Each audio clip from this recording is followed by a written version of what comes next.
عزیزان من، شما معمولا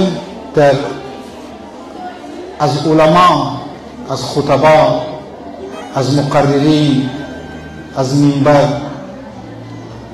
از مختلف جاها شنیدیم که ما انسان ها باید عاشق پروردگار عالم باشیم. شما تو که زن من همیشه شما شنیدیم که ما باید عاشق خدا باشیم، عاشق ذات اقدس اله باشیم که خدا باید رابطه کو برقرار کنیم.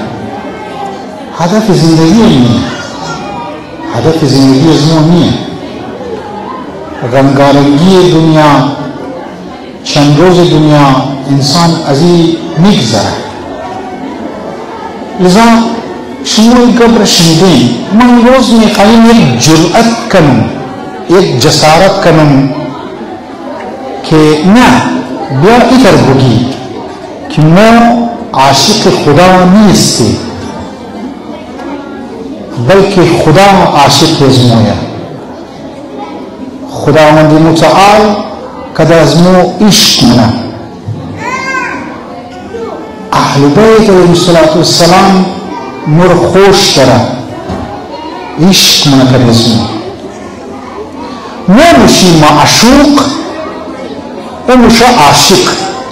شما علما شنیدین، از عرفان حتی شنیدین که باید انسان عاشق شونه. عاشق یعنی کسی که عشق منه کرده کس، و کسی که چی عشق میشه او چی میگه؟ معشوق. لذا من روز میخواییم از اوتیش داریم که عزیزان من شما معشوق خدا هستیم. او عاشق از مایه، او مرد دوست داره انتها بی انتها خدا مرد دوست داره. رحمت خدا را شما تو خیلی که شامل حالی از مایه. جوانی، نعمت پدر، نعمت مادر کی داده از ما؟ نفس نداره مورا مایا.